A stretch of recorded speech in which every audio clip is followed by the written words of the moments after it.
नमस्कार, आपका स्वागत है फटाफट खबरों में। मैं हूं आपके साथ रुचिका जसवाल। आज हम लेकर आए हैं उत्तराखंड के हर छोटे बड़े शहर की सबसे तेज और ताजा खबरें। तो चैनल को सब्सक्राइब कीजिए और वीडियो कहां से देख रहे हैं कमेंट बॉक्स में जरूर बताएं।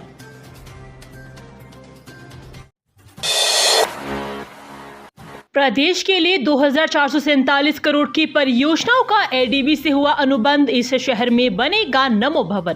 प्रदेश में 2447 करोड़ की परियोजनाओं के लिए केंद्र, राज्य सरकार व एशियन विकास बैंक के बीच बुधवार को अनुबंध पर हस्ताक्षर कर दिए गए हैं। पिछले दिनों एडीबी ने इन परियोजनाओं के वित्त पोषण की मंजूरी दी थी। उत्तराखंड शहरी क्षेत्र विकास एजेंसी के प्रोजेक्ट डायरेक्टर चंद्रेश कुमार ने बताया कि दिल्ली में एग्रीमेंट साइन कर लिया गया है और जल्द ही परियोजनाओं का काम शुरू होगा। इन परियोजनाओं से प्रदेश के 36,119 घरों में पेयजल कनेक्शन लगेगा, जबकि 10,098 सीवरेज कनेक्शन दिए जाएंगे। खुले में कूड़ा फेंकने वाले सावधान, शिकंजा कसेगा एक क्यूआर कोड। कैसे, जाने इस खबर में। दून को स्वच्छ और सुंदर बनाने के लिए सार्वजनिक स्थलों को साफ करने पर जिलाधिकारी का फोकस है। गार्बेज वनरेबल पॉइंट का कूड़ा हमेशा के लिए हटाने और खुले में कूड़ा फेंकने वालों पर नकेल कसने के लिए प्रभावी कदम उठाए जा रहे हैं। इसी क्रम में अब सार्वजनिक स्थलों पर क्यूआर कोड लगाने की पहल शुरू की जाएगी, जिसके बाद खुले में कूड़ा फेंकने वालों पर एक्शन लिया जाएगा। स्मार्टफोन से क्यूआर कोड स्कैन कर तुरंत कूड़ा पड़ा होने या कूड़ा फेंके जाने की शिकायत की जा सकती है, जिस पर नगर निगम की टीम भी त्वरित कार्रवाई करेगी। मुख्यमंत्री पुष्कर सिंह धामी जल्द ही क्यूआर कोड लगाने के कार्य का शुभारंभ करेंगे। यात्रीगण कृपया ध्यान दें, ओवरलोडिंग पर इस नंबर में करें कॉल। पुलिस अधीक्षक चंद्रशेखर घोड़के ने कहा कि सड़क दुर्घटनाओं को रोकना प्राथमिकता है। यात्रियों की जागरूकता से भी वाहन दुर्घटनाएं रोकी जा सकती है। उन्होंने कहा कि यदि चालक परिचालक क्षमता से अधिक सवारी बैठाते हैं तो यात्री 112 डायल कर सकते हैं। उनकी शिकायत पर त्वरित कार्रवाई जिला पुलिस करेगी। उन्होंने थाना चौकी प्रभारियों को वाहन चेकिंग अभियान में किसी भी प्रकार की कोताही नहीं बरतने के निर्देश दिए हैं। शिक्षा विभाग में लंबे समय से अनुपस्थित 5 प्रवक्ता बर्खास्त, कुछ अन्य पर हो सकती है कार्रवाई। शिक्षा विभाग में पिछले काफी समय से अनुपस्थित 5 प्रवक्ताओं को बर्खास्त कर दिया गया है। वहीं कुछ अन्य के खिलाफ भी इस तरह की कार्रवाई हो सकती है। माध्यमिक शिक्षा के प्रभारी निदेशक डॉक्टर मुकुल कुमार सत्ती के मुताबिक राजकीय बालिका इंटर कॉलेज बड़कोट के रसायन विज्ञान प्रवक्ता, राजकीय इंटर कॉलेज पिपली नैनी डांडा के जीव विज्ञान प्रवक्ता, राजकीय बालिका इंटर कॉलेज कलाल घाड़ी पोड़ी से रसायन विज्ञान प्रवक्ता, राजकीय इंटर कॉलेज बेरगनी पाली टिहरी गढ़वाल के अंग्रेजी प्रवक्ता और राजकीय इंटर कॉलेज गेरूर थराली के भौतिक विज्ञान प्रवक्ता की सेवाएं समाप्त कर दी गई है। राज्य स्तरीय तीरंदाजी प्रतियोगिता का आगाज, डीएम ने कहा युवाओं को मिलेगा आगे बढ़ने का मौका। पौड़ी जिला मुख्यालय स्थित कंडोलिया खेल मैदान में 3 दिवसीय राज्य स्तरीय तीरंदाजी प्रतियोगिता का आगाज हो गया है। प्रतियोगिता का उद्घाटन जिलाधिकारी डॉक्टर आशीष चौहान ने किया है। कार्यक्रम में जिलाधिकारी ने कहा कि इस तरह के आयोजन से युवाओं को आगे बढ़ने का मौका मिलेगा। जिला क्रीड़ा अधिकारी संदीप डुकलान ने बताया कि राज्य स्तरीय की तीरंदाजी प्रतियोगिता में अंडर 10, अंडर 15 व अंडर 20 आयु वर्ग में 6 जिलों के 105 बालक और बालिकाएं प्रतिभाग कर रहे हैं। बीमा लेने की कोशिश नाकाम, पति ने 70 साल की पत्नी को 56 का बताया। फिर इस तरह सामने आई सच्चाई। करीब 70 साल की पत्नी को 56 का बताकर जीवन बीमा लेने की कोशिश नाकाम साबित हो गई। प्रीमियम की किश्तें भी वापस नहीं मिलेगी। दरअसल पति ने पत्नी की उम्र को कम बताकर पॉलिसी ले ली थी। आवेदन के 6 माह बाद पत्नी पर लोक सिधार गई तो बीमा लेने के लिए दावा कर दिया। जांच हुई तो ग्राम पंचायत के रिकॉर्ड ने सच्चाई उजागर कर दी। साफ हो गया कि बीमा कराते समय महिला की उम्र के बारे में गलत घोषणा की गई थी। महिला के पति को हरिद्वार के जिला उपभोक्ता आयोग से बड़ी राहत मिली थी।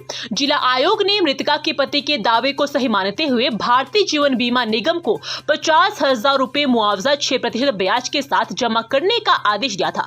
5,000 रुपए मुकदमा खर्च भी देने को कहा और उस फैसले को राज्य उपभोक्ता आयोग ने गत 22 अक्टूबर को सिरे से खारिज कर दिया।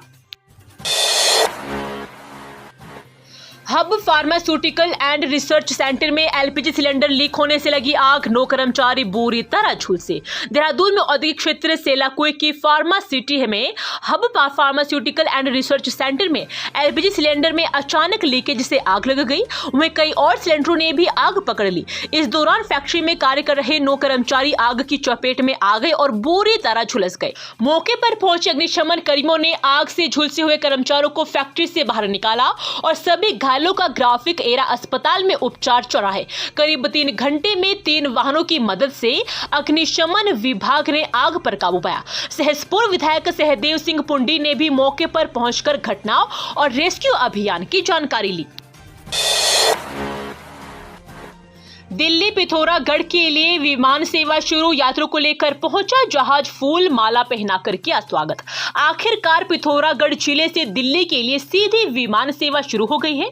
बृहस्पतिवार को 42 सीटर विमान दिल्ली से 21 यात्रियों को लेकर नैनी सैनी पहुंचा। यहां पूर्व सीएम और महाराष्ट्र के पूर्व राज्यपाल भगत सिंह कोश्यारी, केंद्रीय राज्य मंत्री अजय टम्टा, विधायक मैखुर महर सहित अन्य प्रशासनिक अधिकारियों ने यात्रियों का फूल माला और छोला नृत्य से स्वागत किया। पूर्व सीएम कोश्यारी ने कहा कि दिल्ली के लिए विमान सेवा शुरू होना जिले के हर व्यक्ति के लिए गौरव की बात है। इससे जिले में पर्यटन गतिविधियों को भी बढ़ावा मिलेगा। केंद्रीय राज्य मंत्री टम्टा ने कहा कि पीएम नरेंद्र मोदी और सीएम पुष्कर सिंह धामी के नेतृत्व में सीमांत जिले से दिल्ली के लिए विमान सेवा शुरू होना विकास के नए द्वार खोलेगा। सुहाने रास्तों पर डरावना सफर, खस्ताहाल रोडवेज बसों में यात्रा करने के लिए मजबूर है पहाड़ के लोग। उत्तराखंड परिवहन निगम की पिथौरागढ़ डिपो की 56 पुरानी बसें खस्ताहाल है। ये बसें स्टेशन से चलने के बाद कहां पर रुक जाए ये कहना मुश्किल है। बसों की हालत जानने के लिए बुधवार को जब संवाद न्यूज एजेंसी की टीम ने पड़ताल की तो पता चला कि लोग किस तरह जान जोखिम में डालकर इन जर्जर बसों में सफर करने के लिए मजबूर है। दोपहर 12 बजे पिथौरागढ़ से देहरादून के लिए 38 यात्रियों को लेकर रवाना हुई यूके 07 PA 2820 नंबर की रोडवेज बस में स्टेशन से एंचोली तक सफर किया।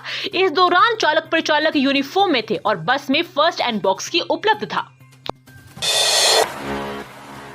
मस्जिद के अभिलेखों की फिर से होगी जांच, सीएम धामी ने दिए निर्देश। मुख्यमंत्री ने कहा कि उत्तरकाशी में 24 अक्टूबर को हुई लाठीचार्ज और पत्थरबाजी की उन्होंने जानकारी ली है। जिलाधिकारी और प्रशासन को निर्देश दिए गए हैं कि संबंधित स्थल के अभिलेखों को फिर से देखें, उनकी गंभीरता और सही ढंग से जांच करें। जांच की जल्द ही रिपोर्ट आएगी, उस पर निश्चित रूप से संबंधित मामले में कार्रवाई होगी। इसको लेकर जिस तरह की जांच की जरूरत होगी वह की जाएगी। उत्तरकाशी जिला मुख्यालय के निकट वरुणावत की हट्टी पर चिन्हित करीब 300 अवैध निर्माण तथा जोशियाड़ा मनेरा क्षेत्र में जल विद्युत निगम की भूमि पर 56 अवैध निर्माण व अतिक्रमण के मामले को मुख्यमंत्री ने गंभीरता से लिया। राज्य के 11 जिलों में मिले भू कानून उल्लंघन के मामले, अब धामी सरकार करेगी सख्त कार्रवाई। प्रदेश में भू कानून का उल्लंघन कर हुई भूमि की खरीद बिक्री पर सरकार का शिकंजा कसना तय है। ऐसी भूमि सरकार में निहित करने के लिए कार्रवाई शीघ्र प्रारंभ हो सकती है। सभी जिले अब अलर्ट मोड पर हैं। उधर हरिद्वार और नैनीताल जिलों में ने भी भू कानून के उल्लंघन के संबंध में अपनी रिपोर्ट राजस्व परिषद को सौंप दी है। गुरुवार को दोनों जिलों के साथ समस्त जिलों की अपडेट रिपोर्ट शासन को सौंपी जा सकती है। ठंड की आहट के साथ गर्म होने लगा कपड़ों का बाजार, खरीदारी के लिए उमड़े लोग। सर्दी की आहट होते ही बाजार भी गर्म व ऊनी कपड़ों से सजने लगा है। इन दिनों लोग इनर, गर्म पजामा, स्वेटर, जैकेट, हल्के शॉल व लेगिंग, स्वेटशर्ट, हाफ और फुल जैकेट खरीद रहे हैं।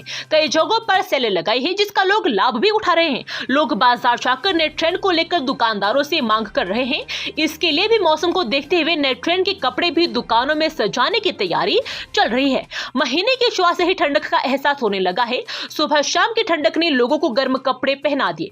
घटते तापमान के कारण लोगों को सर्दी की दस्तक का एहसास हुआ है। लोगों को ठंड से बचाव की जितनी अपनी चिंता है उससे कहीं ज्यादा वे बच्चों के लिए मौसम के लिहाज से संवेदनशील हो रहे हैं, जहां बक्सों से पुराने गर्म कपड़े निकल आए हैं। ये थी आज की फटाफट खबरें। हम मिलेंगे अगले बुलेटिन में, तब तक के लिए धन्यवाद। जय हिंद।